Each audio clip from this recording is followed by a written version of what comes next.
Audio Jungle। नमस्कार दोस्तों, आज के दिन हम लोग यहाँ पर ये सीखेंगे कि पाइथन का सॉफ्टवेयर या पाइथन की प्रोग्रामिंग करने के लिए हमको कौन सा सॉफ्टवेयर यहाँ पे इंस्टॉल करना होगा, या फिर हम बिना किसी सॉफ्टवेयर को इंस्टॉल किए भी कोई प्रोग्रामिंग यहाँ पे कर सकते हैं नहीं कर सकते हैं। ये सारी बातें आज के इस वीडियो के दौरान हम यहाँ पे जानेंगे। तो यहाँ पे लिखा हुआ है, before we start Python programming we need to have an interpreter to interpret and run our programs. यानी कि आपको पाइथन में प्रोग्रामिंग करने के लिए सबसे पहले कोई इंटरप्रेटर नाम के किसी टूल या फिर किसी सॉफ्टवेयर की आपको ज़रूरत पड़ेगी, जिसकी मदद से आप अपने प्रोग्राम को या जो भी कुछ आप टाइप करेंगे उसे इंटरप्रेट कराने के लिए या फिर रन कराने के लिए आपको यहाँ पे इसकी ज़रूरत पड़ेगी। There are certain online interpreters. आपके पास कुछ यहाँ पर ऑनलाइन इंटरप्रेटर भी अवेलेबल हैं। तो उनमें से सबसे पहले आपको कोई चीज़ बताई जा रही है जिसका नाम है IDE1.com, या फिर आप codepad.org, या फिर rappel.it, या फिर onlinegdb.com। इनमें से किसी भी प्लेटफॉर्म का आप यूज़ करके अपने प्रोग्राम को रन करा के देख सकते हैं। तो ये सिंपल आपका एक क्लाउड डेवलपमेंट एनवायरनमेंट आपके यहाँ पर होता है, यानी कि आपको अपने प्रोग्राम को बनाने के लिए किसी अलग से सॉफ्टवेयर को इंस्टॉल करने की जरूरत आपके यहाँ पर नहीं पड़ेगी। So that can be used to start Python without installing an interpreter. हमको यहाँ पर चीज़ें इंस्टॉल नहीं करनी पड़ेंगी।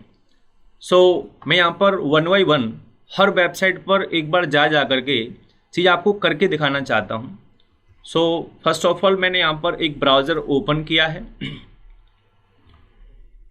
और सबसे पहली वेबसाइट IDE1.com मैंने यहाँ पर ओपन करवाई है। हम यहाँ पर देख पा रहे हैं पाइथन 3 ऑलरेडी आपका सिलेक्टेड आ रहा है। अगर आपको यहाँ पर जावा या कोई और प्रोग्रामिंग लैंग्वेज सिलेक्टेड देखने को मिले तो आप सिंपल इस पर क्लिक करके अपनी फेवरेट या फिर अपनी डिज़ायर्ड अपनी प्रोग्रामिंग लैंग्वेज सेलेक्ट कर सकते हैं। तो मैंने यहाँ पर पाइथन 3 पे सिलेक्ट किया है। अब यहाँ पर आपको अपना कोड टाइप करके देखना होता है। तो सिंपल मैंने पहले से यहाँ पर जो लिखा हुआ था वो मैंने सेलेक्ट करके डिलीट किया है और यहाँ पर प्रिंट नाम के किसी फंक्शन का इस्तेमाल किया है। डबल कोट्स में आपने कोई भी स्टेटमेंट लिखवाया, hello this is my first Python programme. ऐसे करके आपने यहाँ पर चीज़ें टाइप करवा ली। मान के चलिए आपका प्रोग्राम कंप्लीट हो गया। अब आप इसे रन या फिर एग्जीक्यूट करके देखना चाहते हैं तो आप सिंपल रन बटन पर क्लिक करेंगे। जैसे ही आपने क्लिक किया तो थोड़ी देर के बाद में आपको यहाँ पर एक आउटपुट देखने को मिल रहा है। अगर आप देख पा रहे हो, hello this is my first Python programme. तो ये सिंपल आपका यहाँ पर IDE1.com नाम की किसी वेबसाइट के साथ में आपको चीज़ें बताएगी। अब यहाँ पे किसी सेकंड प्लेटफॉर्म के बारे में लिखा हुआ है जिसका नाम है codepad.org। आप यहाँ पर भी चीज़ चला के देख सकते हैं। तो मैंने एक नया टैब और ओपन किया है और आपके वेबसाइट का नाम लिखा codepad.org। यहाँ पर आप कोई भी अपनी प्रोग्रामिंग लैंग्वेज सेलेक्ट करेंगे। हम लोग पाइथन के साथ में काम कर रहे हैं तो आपने पाइथन यहाँ पर सेलेक्ट किया है। अब आपने यहाँ पे कोई भी स्टेटमेंट टाइप किया। मैंने सिंगल कोट में लिखा, hello this is my first Python programme. ऐसे करके आपने यहाँ पर चीज़ें टाइप करवाई हैं। सबमिट पे जैसे ही क्लिक करेंगे आपके सामने विदिन 1 या फिर हाफ सेकंड में आपको यहाँ पे प्रोग्राम का आउटपुट देखने को मिल रहा है। ये था आपका सेकंड प्लेटफॉर्म, जहाँ पर आप अपने प्रोग्राम को चला के देख सकते हैं। थर्ड आपको बताया जा रहा है rappel.it, दिस वन। मैंने इस वेबसाइट को ओपन किया है और यहाँ पर सबसे पहले देखिए, आपको मेरे में ऑलरेडी ये चीज़ें लॉगिन हैं। आपको सबसे पहले यहाँ पर लॉगिन करना पड़ेगा। या तो आप गूगल के जो क्रेडेंशियल्स हैं उनकी मदद से लॉगिन करेंगे या फिर आप यहाँ पे कोई नया साइन अप कर रहे होंगे। तो मैं सिंपल क्रिएट रैपल पर क्लिक करूँगा लॉगिन करने के बाद में। अब यहाँ पर आपको बताना है इसमें से किस चीज़ का टेम्पलेट आपको चाहिए। तो आपने यहाँ पर पाइथन सेलेक्ट किया है। अब यहाँ पे इसका टाइटल अपने आप यहाँ पे कोई रैंडमली जनरेट होकर आया है। इसे आप बदलना चाहते तो बदल सकते हैं। आपने यहाँ पर टेस्ट पाइथनपीडिया करके यहाँ पे लिख दिया। क्रिएट रेपल पे क्लिक करेंगे। ये थोड़ा टाइम लेता है अपने आप को बूट करने में। तो अब देखिए, जैसे ही आपने यहाँ पर देखा, आपके पास एक main.py नाम की कोई फाइल हमारे यहाँ बनकर एक ऑलरेडी आ रही है।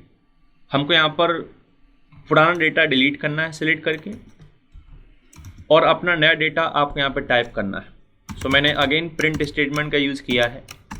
आपने लिखा hello this is my first Python programme. Again आपने यहाँ पर एक प्रिंट स्टेटमेंट और यूज़ किया है जिसमें आपने लिखा प्रिंट इट। सो मैंने यहाँ पर 2 स्टेटमेंट लिखवा लिए हैं।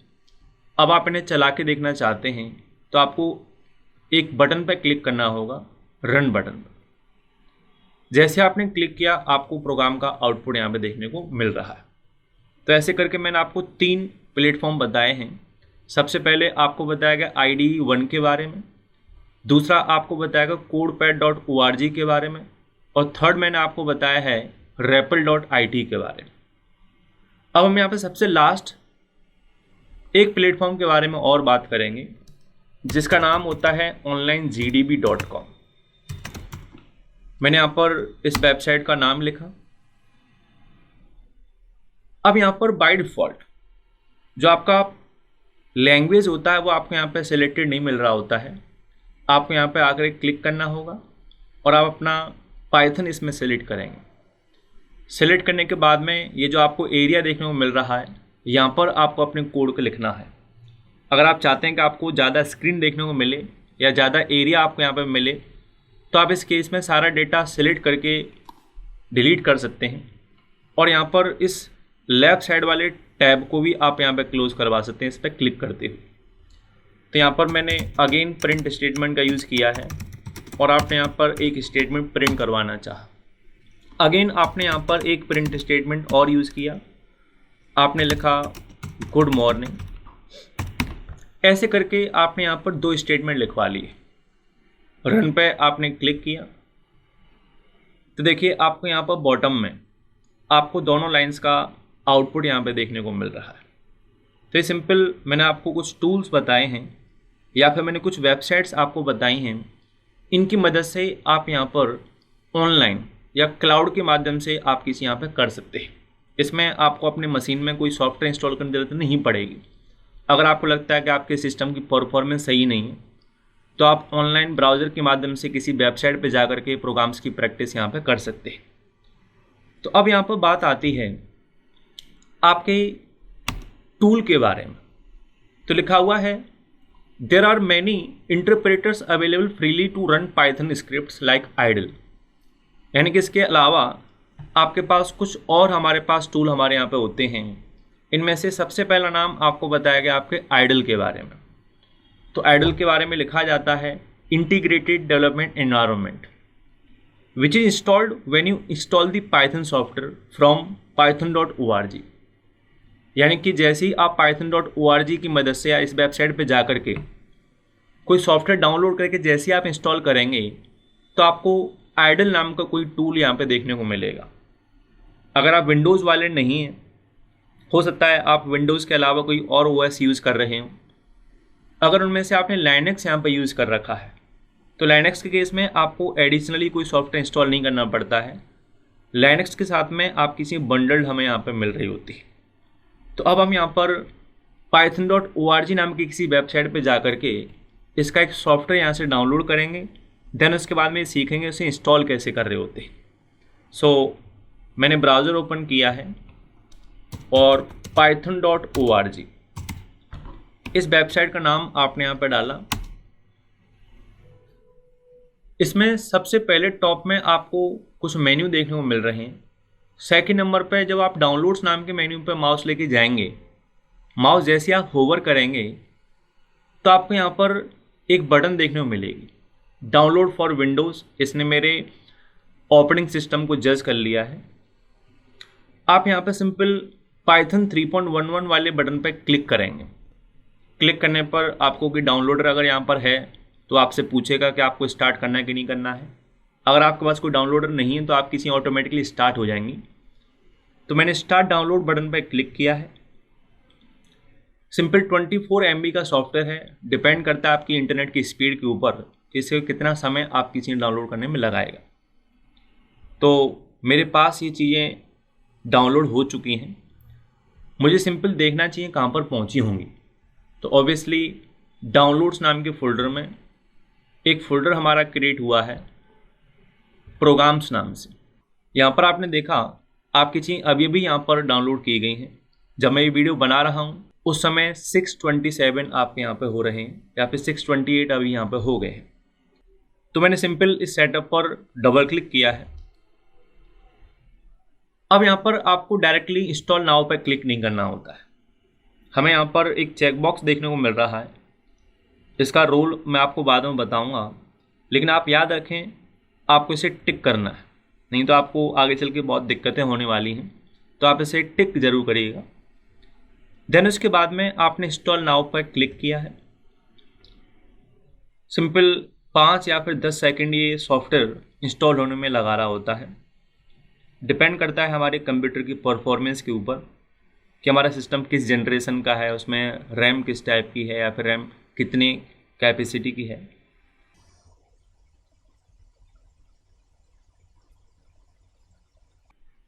अब देखिए यहाँ पर आपका ये सेटअप सक्सेसफुली इंस्टॉल हो गया है। मैंने क्लोज बटन पर क्लिक कर दिया है। नॉर्मली लोग कोई भी सॉफ्टवेयर इंस्टॉल करने के बाद में डेस्कटॉप की तरफ देख रहे होते हैं कि क्या हमारे पास यहाँ पे कोई डेस्कटॉप पर पाइथन से रिलेटेड शॉर्टकट बना क्या। लेकिन मैं आपको बताना चाहूँगा पाइथन के केस में कोई भी डेस्कटॉप पर शॉर्टकट आपका नहीं बन रहा होता है। तो फिर हम चीज़ों को ओपन कैसे करेंगे, यूज़ कैसे करेंगे, वो आपको बताने के लिए जा रहा हूँ। तो सिंपल आपको स्टार्ट बटन पर क्लिक करना है। यहाँ पे क्लिक करने के बाद में आप टाइप करेंगे पाइथन। जब मैं पाइथन सर्च कर रहा हूँ तो आपको बेस्ट मैच के तौर पर एक ऐप देखने को मिल रही है जिसका नाम आपको मिला IDLE आइडल। अगर आप यहाँ पर दोबारा से अगेन यहाँ पे क्लिक करके IDLE भी टाइप करेंगे तो भी आपको यहीं पर ये चीज़ देखने को मिलेगी। तो मैंने सिंपल इस पर क्लिक किया है। क्लिक करने पर हो सकता है आपके पास जो विंडो है या फिर जो इसका डायलॉग बॉक्स ओपन होकर के आ रहा है वो आपका काफ़ी छोटा आपको देखने को मिले, लाइक ऐसा कुछ आपको यहाँ पे देखने को मिले। तो ऐसे केस में इसका साइज़ कैसे इंक्रीज़ करते हैं जिससे कि आप किसी बेटर रीडेबल आपके यहाँ पे लगें, तो उसके लिए सिंपल आपको क्या करना होगा, ऑप्शंस नाम के किसी मेन्यू पर क्लिक करना है। यहाँ पर आपको सबसे पहला ऑप्शन मिलेगा कॉन्फ़िगर आइडल नाम से। आप यहाँ पे क्लिक करेंगे। क्लिक करने के बाद में आपको यहाँ पे कोई साइज़ देखने को मिलेगा। आप अगर 10 देख पा रहे हो तो यहाँ पे 20 कर लीजिएगा, जस्ट डबल आपको यहाँ पे करना है। मेरे पास और रिक्वायरमेंट्स है, इसकी वजह से मैंने इसे 29 कर रखा है। और साइड में आपको जो बोल्ड बटन है या बोल्ड चेकबॉक्स आपको देखने को मिलेगा, इसे आप टिक कर लीजिएगा। जैसे ही आप यहाँ पर 10 के केस में आप देखिए आपके सामने चीज़ें कुछ ऐसी आपको देखने को मिलेंगी, कुछ इस तरीके की। तो मेरी समझ में ये काफ़ी छोटा फ़ॉन्ट साइज़ यहाँ पर हो गया। तो ऐसे केस में आप ऑप्शंस में जाएंगे, कॉन्फ़िगर आइडल पर क्लिक करेंगे। 10 की जगह पर मैंने 25 या 20 यहाँ पे लिया और बोल्ड पे टिक करके मैंने अप्लाई बटन पर क्लिक कर दिया है। Once you click on okay, ये विंडो आपकी क्लोज हो जाएगी। अब देखिए यहाँ पर आपको एक कर्सर ब्लिंक होके देखने को मिल रहा है। इसका मतलब हम यहाँ पे कुछ टाइप कर सकते हैं या फिर आपको कुछ चला के देखना है तो आप यहाँ पे देख सकते हैं। मैंने अगेन प्रिंट स्टेटमेंट का यूज़ किया और सिंगल कोट में आपने लिखा hello good evening. Single quote close किया, ब्रैकेट बंद किया है। जैसे मैंने एंटर की पास करी आपको तुरंत उस स्टेटमेंट का रिजल्ट या फिर आउटपुट देखने को मिल रहा है। अगेन आपने एक प्रिंट स्टेटमेंट लगाया, डबल कोट्स के अंदर आपने कोई लाइन लिखी। जैसे हम यहाँ पर एंटर की प्रेस करेंगे आपके सामने दोबारा से कोई आउटपुट देखने को मिल रहा है। तो ये जो आप अभी देख रहे हैं इसे हम कहते हैं सेल, SHELL सेल। इसके अलावा आपके पास में एक मोड और होता है। एक्चुअली इस टूल के दो मोड आपके पास यहाँ पर आपको देखने को मिलेंगे। सबसे पहले डिफ़ॉल्ट जो आपको देखने को मिल रहा है वो ये है।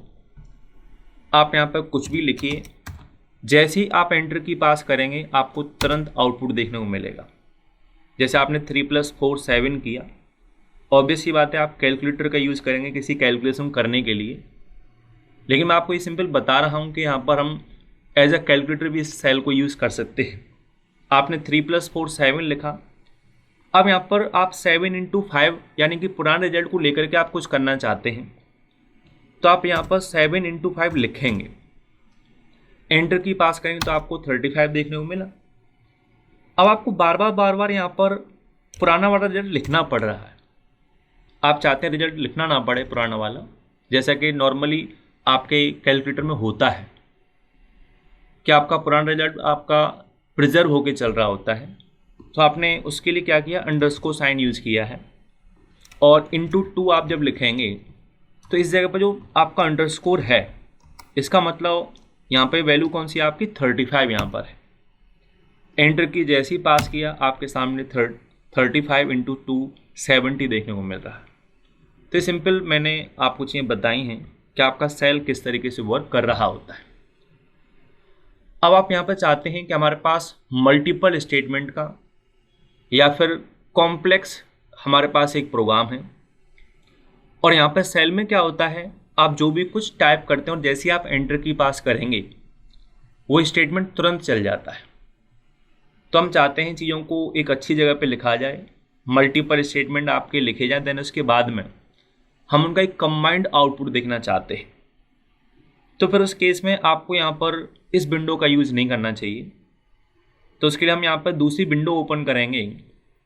आप फाइल में जाएंगे और न्यू फाइल पर आपने क्लिक किया। न्यू फाइल पर जैसे आप क्लिक करेंगे यहाँ पे एक फ्रेश विंडो आपको देखने को मिल रही है। आपको नोटपैड जैसा फील यहाँ पे आ रहा होगा। मैंने प्रिंट स्टेटमेंट की मदद से लिखा, hello this is my first program on IDLE. Again आपने एक प्रिंट स्टेटमेंट का यूज़ किया है और कोई स्टेटमेंट आपने यहाँ पे लिखा है। ऐसे करके आपने 2 स्टेटमेंट यहाँ पे लिखवा लिए।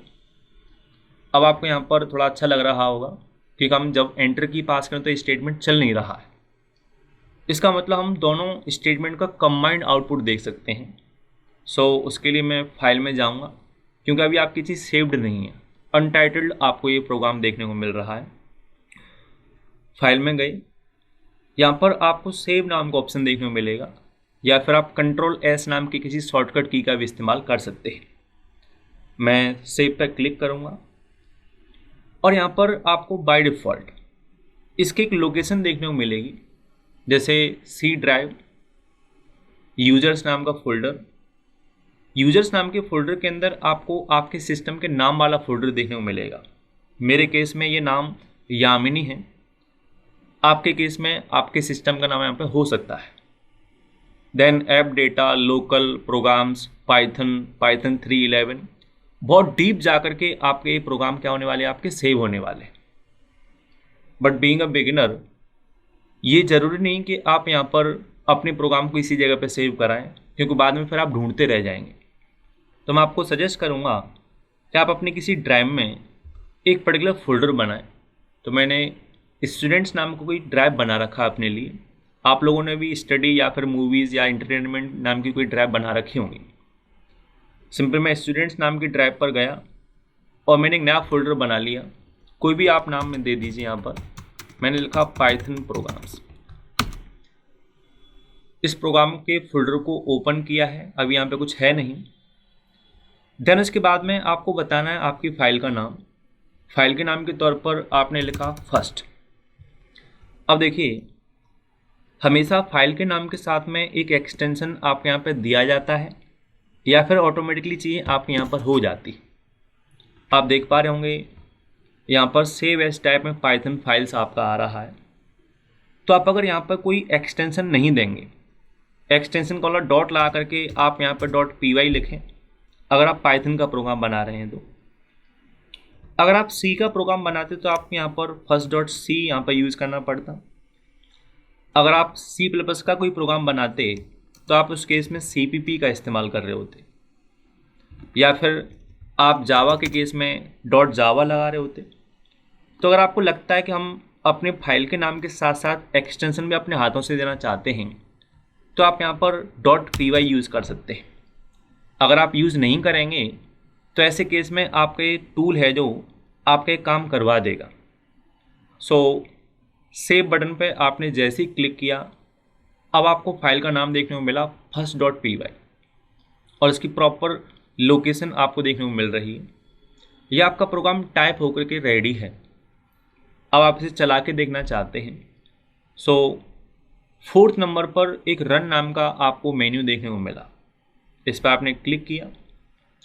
क्लिक करने पर आपको 4 ऑप्शंस देखने को मिल रहे हैं, लेकिन अभी हमें फ़िलहाल रन मॉड्यूल नाम के किसी ऑप्शन पर क्लिक करना है।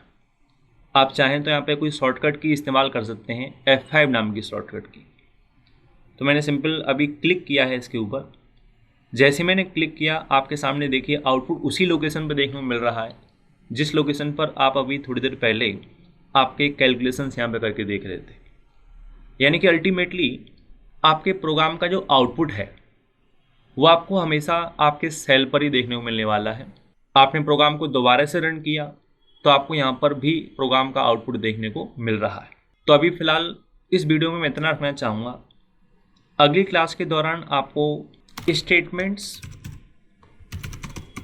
एंड कमेंट्स नाम के किसी पर्टिकुलर चीज़ के बारे में पढ़ा रहा हूँ। Thank you so much.